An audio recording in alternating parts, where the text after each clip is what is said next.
Not a drop of brandy or whiskey first? You look regularly done up, Miss Lily. Well, take your tea strong, then, and waiter, get a cushion for the lady's back.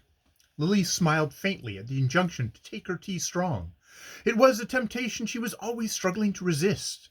Her craving for the keen stimulant was forever conflicting with that other craving for sleep, the midnight craving which only the little phial in her hand could still. But today, at any rate, the tea could hardly be too strong.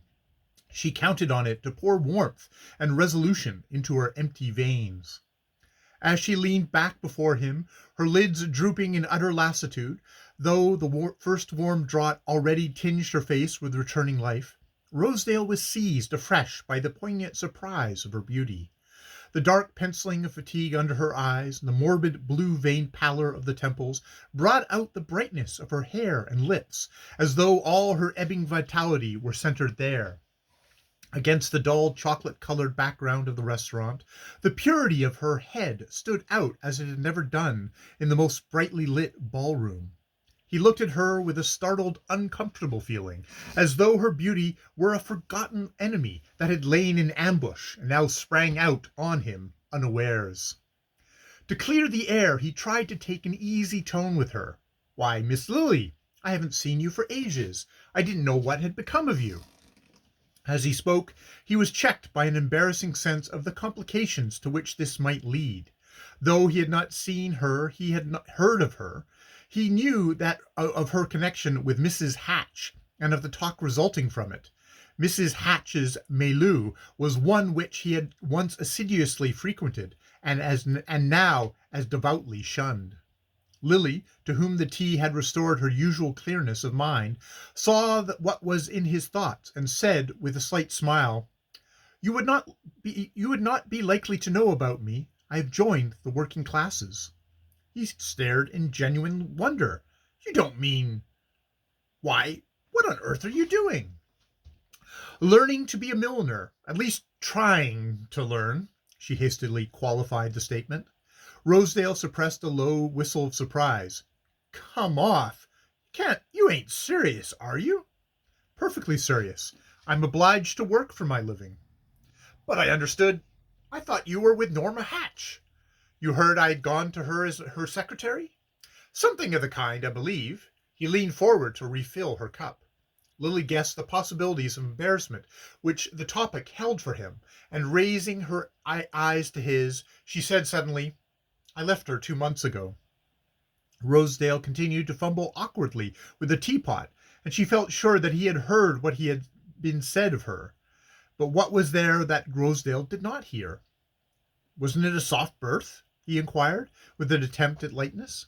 "Too soft. One might have sunk in too deeply." Lily rested one arm on the edge of the table, and sat looking at him more intently than she had ever looked before. An uncontrollable impulse was urging her to put her case to this man, from whose curiosity she had always so fiercely defended herself. "You know Mrs. Hatch, I think. Well, perhaps you can understand that she might make things too easy for one." Rosedale looked faintly puzzled, and she remembered that elusiveness was lost on him. "It was no place for you, anyhow," he agreed, so suffused and immersed in the light of her full gaze that he found himself being drawn into strange depths of intimacy. He who had had to subsist on mere fugitive glances, looks winged in flight and swiftly lost under covert, now found her eyes settling on him with a brooding intensity that fairly dazzled him. "I left," Lily continued, "lest people should say I was helping Mrs. Hatch to marry Freddie Van Osburgh, who is not in the least too good for her, and, as they still continue to say it, I see that I might as have well stayed where I was." "Oh, Freddie!" Rosedale brushed aside the topic with the air of its unimportance, which gave a sense of the immense perspective he had acquired. "Freddie don't count. But I knew you weren't mixed up in that. It ain't your style." Lily colored slightly. She could not conceal from herself the words gave her pleasure. She would have liked to sit there, drinking more tea and continuing to talk of herself to Rosedale, but the old habit of observing the conventions reminded her that it was time to bring their colloquy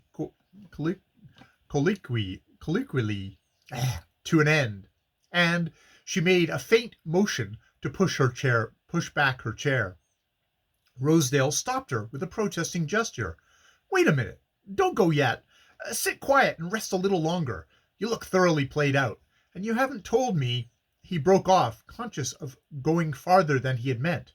She saw the struggle and understood it, understood also the nature of the spell to which he yielded as, with his eyes on her face, he began again abruptly, "What on earth did you mean by saying just now that you were learning to be a milliner?" "Just what I said. I am an apprentice at Regina's." "Good Lord, you? But for what? What for? I knew your aunt had turned you down. Mrs. Fisher told me about it, but I understood you got a legacy from her." "I got $10,000, but the legacy is not to be paid till next summer."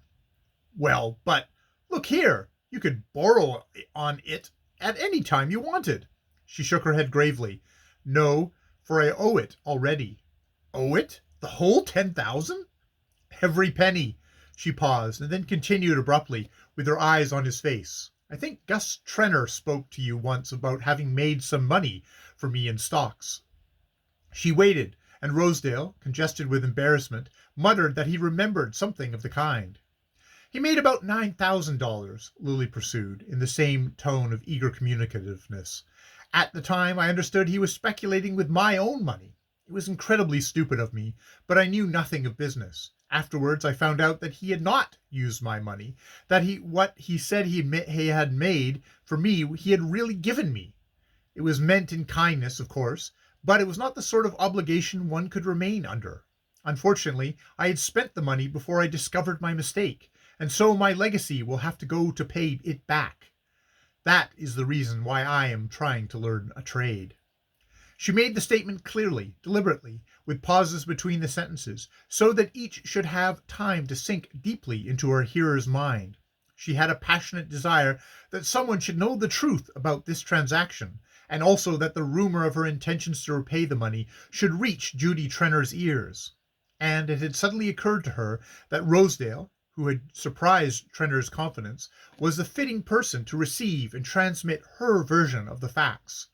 She had even felt a momentary exhilaration at the thought of thus relieving herself of her detested secret, but the sensation gradually faded in the telling, and as she ended her pallor was suffused with a deep blush of misery. Rosedale continued to stare at her in wonder, but the wonder took the turn she had least expected. "But see here, if that's the case, it cleans you out altogether." He put it to her as she had not grasped the consequence of her act, as if her incorrigible ignorance of business were about to precipitate her into a fresh act of folly. "Altogether, yes," she calmly agreed. He sat silent, his thick hands clasped on the table, his little puzzled eyes exploring the recesses of the deserted restaurant. "See here, that's fine," he exclaimed abruptly. Lily rose from her seat with a depreciating laugh. "Oh, no, it's merely a bore," she asserted, gathering together the ends of her feather scarf. Rosedale remained seated, too intent on his thoughts to notice her movement.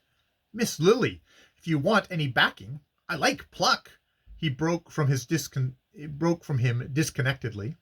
"Thank you." She held out a hand. "Your tea has given me a tremendous backing. I feel equal to anything now." Her gesture seemed to show a definite intention of dismissal, but her companion had tossed a bill to the waiter and was slipping his short arms into his expensive overcoat. "Wait a minute. You got to let me walk you home with you." Lily uttered no protest, and when he had paused to make sure of his change, they emerged from the hotel and crossed Sixth Avenue again. As she led the way westward past the long line of areas which, through the distortion of their paintless rails, revealed with increasing candor the disjecta membra of bygone dinners, Lily felt that Rosedale was taking contemptuous note of the neighborhood, and before the doorstep at which she finally paused, he looked up with an air of incredulous disgust. "This isn't the place. Someone told me you were living with Miss Farish." "No, I'm boarding here. I've lived too long on my friends." He continued to scan the blistered brownstone front, the windows draped with discolored lace, and the Pompeian decoration of the muddy vestibule. Then he looked back at her face and said with visible effort, "You'll let me come see you? You'll let me come and see you some day?" She smiled, recognizing the heroism of the offer to the point of being frankly touched by it. "Thank you. I shall be very glad," she made answer, in the first sincere words she had ever spoken to him. That evening in her own room, Miss Bart, who had fled early from the heavy fumes of the basement dinner table, sat musing upon the impulse which had led her to unbosom herself to Rosedale. Beneath it she discovered an increasing sense of loneliness, a dread of return to the solitude of her room, while she could be anywhere else or in any company but her own. Circumstances of late had combined to cut her off more and more from her few remaining friends. On Carrie Fisher's part the withdrawal was perhaps not quite involuntary.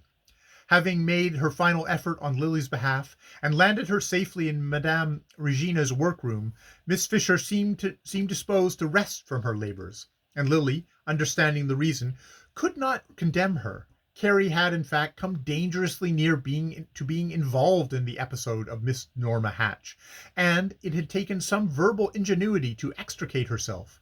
She frankly owned to having brought Lily and Miss Hatch together, but then she did not know Miss Hatch.